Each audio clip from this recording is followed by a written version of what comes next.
Labour would hold the door open for private sector in the NHS, says Wes Streeting. We're going to read into this exclusive from iNews, guys. Let's go.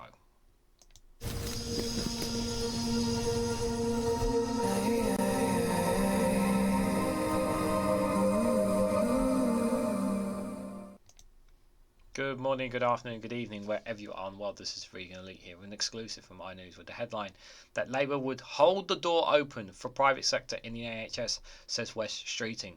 Wes Streeting tells the Eyes of Labour's Plan for Power podcast that he wants to put our foot on the accelerator when it comes to NHS reform. So there's a two caveat thing here before we read into this, obviously. So there is the part where that the private sector is so entangled into the NHS that we cannot disentangle it. But there should be, but some of it should go back into state hands instead of all being held up by private ownership. This headline is very worrying because it means that they are an acceptance for private care. Now, obviously, in terms of a short-term problem to the current crisis that we are facing in the healthcare in the United Kingdom, particularly England specifically and Wales, the priority obviously is dealing with the backlog and helping people, isn't it? Sorry, not the mic there. That's the priority, isn't it? Now, obviously, there's no other way around it except investing a bit into ensuring getting more private healthcare in to help us clear that backlog. There's no other way around that. So we will need to rely on some of the private healthcare to help clear the backlog. That's an inevitable thing. But saying that they're going to keep private sector coming in, that's a bit of a question mark there. It should be a case of let's stop the private care getting too much control for the short term. Let's get them in. Let's get what we have and a bit more in to ensure we can clear the backlogs. And as we start clearing the backlogs, we start untangling the ties that private companies have within the NHS. Obviously, they can't completely remove everything, but try and push some of it back into state hands, because in state hands it's a lot more comfortable, it's a lot more controlled, obviously. And Wes Streeting saying hold the door open. What does he mean by that?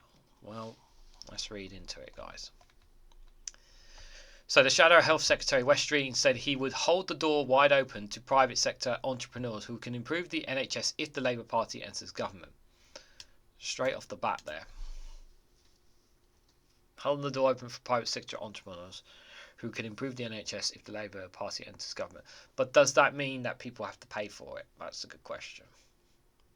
His remarks on the latest episode of the Eyes podcast Labour Plan for Power came as his predecessor Alan Milburn and Andy Burnham clash over how much of a role outside firms should have in the healthcare service.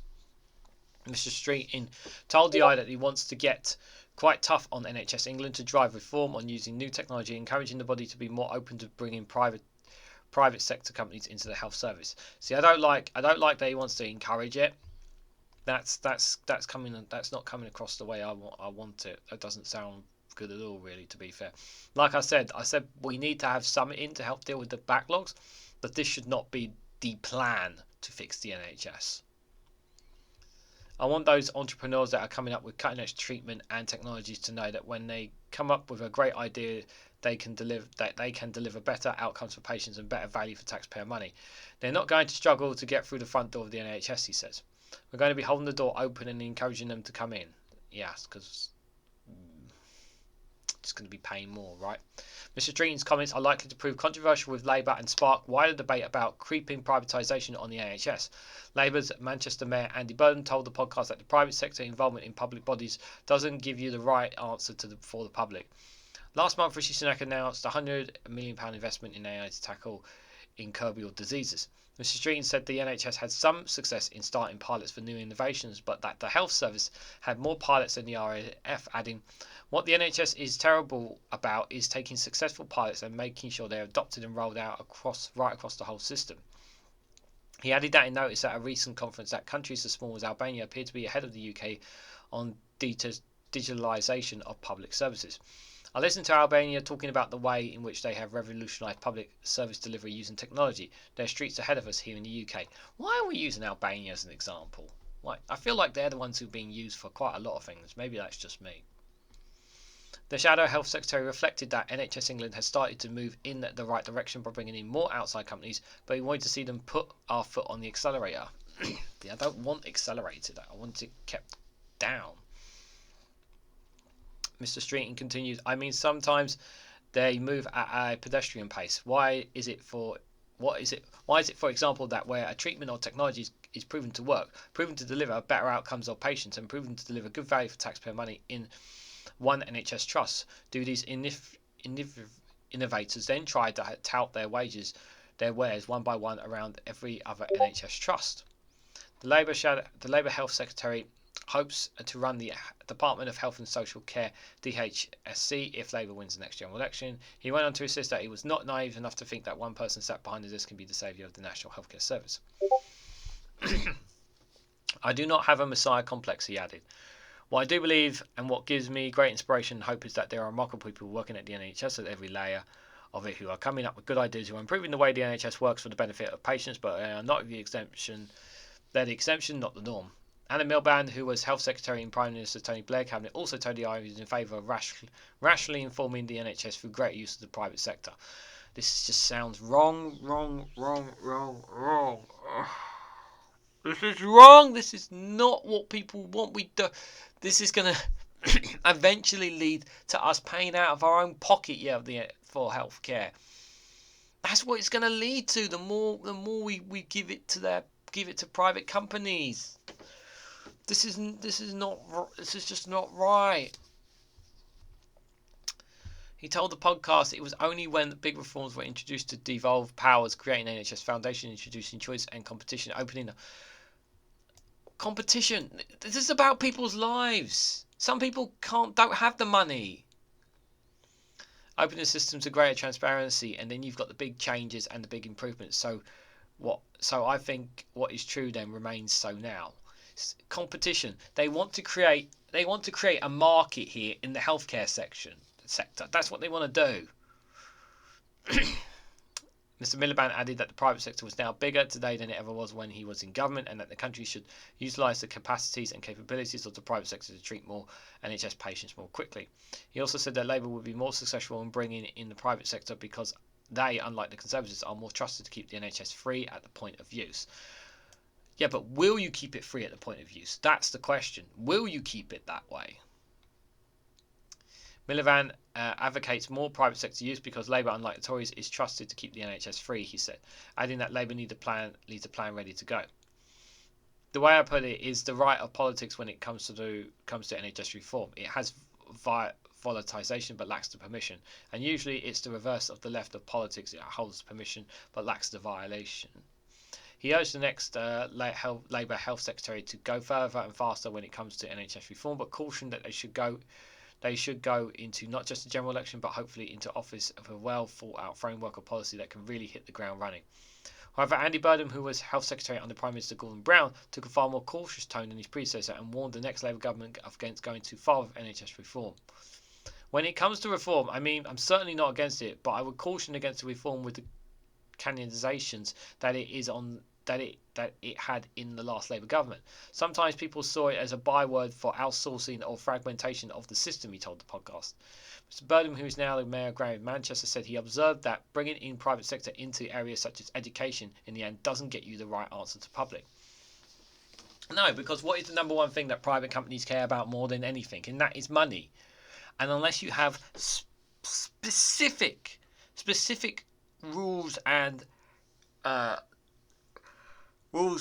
laws and legal lines that they cannot pass, that they must meet certain thresholds of certain targets every year, and they are reviewed every year or whatever, then there's a different story. But the problem is that if you're going to rely on private sector to do public services, there needs to be accountability. There needs to be very, very bad accountability, and it also needs to ensure that money that's been going into, it needs to ensure that the money as well that profit is not always prioritised, and that some of that money that they're making is going back into whatever public system that they're using, which is very rare. I just don't like this, guys. I really don't. This is sometimes I feel really strongly, and I feel in relation to academic schools, foundation hospitals, independent colleges, you name it. He continued. In the end, it becomes a system that is all about individual entities. The schools or the colleges where they sometimes put the deregulated, fragmented world in their interest above the public interest. How private firms already play a significant role in the NHS. Private companies has always played a role in the NHS with services such as dentistry, optical care and community pharmacy being provided by private sectors for decades. Most GP practices are also private partnerships. The NHS and the private sector have also established partnerships for the delivery of clinical services such as radiology and pathology, and non-clinical services such as car parking and management of sites and buildings. Car parking one is the biggest nonsense one. It's so stupid that staff should not have to pay for blimmin' car parking. They should get it for free. Staff should not be paying a penny for them. Data from the Department of Health and Social Care accounts revealed that around 7% of the DHSC revenue budget is spent on services delivered by the private sector. This proportion has remained largely unchanged since 2012. However, there has been a recent rise in the number of people choosing to use the private sector, paying for their treatment in the context of long NHS waiting lists and times. Yeah, that's what's happened. Because people can't get the treatment that they need to go private. And if they can't afford it, they're buggered. Greater use of the independent sector is one method being considered to bring waiting lists down. The Health and Care Act 2022 did away with the approach taken 10 years previously, which would allow more private providers to bid for NHS services. The new Act gives commissioners greater flexibility over when to use competitive procurement procedure, reducing the frequency in which clinical services are put out to tender to allow contracts to be rolled over when the existing provider, most likely to be an NHS provider, is doing a good job. Yeah, well, if this story is obviously, if Wes Streeting is what he's saying here, is that I don't like that they're putting, so that he's saying there it's going to be free at the point of use. They are saying that, but do we actually trust Labour? And the thing is that, and this is really important, is that the vast majority of the public, the only reason they're going to vote Labour is because they're not happy with the Conservatives, or they're angry with the Conservatives, and they're going to vote for them in order to make sure that the Conservatives are out, not because they are happy with Labour. And I just feel like with the National Healthcare Service already being privatised at parts, I'm worried about the kind of system we're going to end up having. A two-tier system of some sorts. I just feel like there's going to get to a point where we are going to end up having to pay out of our own pockets, and I don't believe in that system. I just generally believe the system we have about the state paying for it, everybody contributes to it, and everyone gets it for free. And my fear is that is going to be taken away at some point, and I'm very petrified of that happening. I really don't want that to happen, because there are people out there who can't afford to pay for their national contribution, who don't have that job to do it, who don't have the money to pay and spend $8,000 on a cancer treatment, or what could be a simple doctor's appointment could end up being a life-saving difference down the road potentially. I'm very concerned about all this. And like I said about privatisation, they need some in anyway because they need to deal with the backlog. That I understand, but they want to push more of it in. That's my concern. I guess my feeling is finding the balance of not pushing too much, but. Will they ever plan to reverse some of this privatisation? The sounds of it says no, and they want to set up some kind of competitive market, and I'm just like, as a way for them to try and make money. I don't know. It just doesn't sit right with me at all, guys. What do you make of Wes Streeting's comments? Do you think Labour is right to hold the door open for the private sector in the short term, given what's going on with our NHS right now? Should it be done for the long term? What do you think they should be doing when it comes to dealing and tackling with the NHS as the backlogs continue to rise and problems keep them out. Let me know in the comment section what you guys think. Hit the like button, would be greatly appreciated. Share across social media and hit the bell notification icon so when I go live. And finally, if you want to financially support me, you can either buy me a coffee or join my Patreon in the links down below. Thanks very much for watching, and I hope to catch you all very, very soon.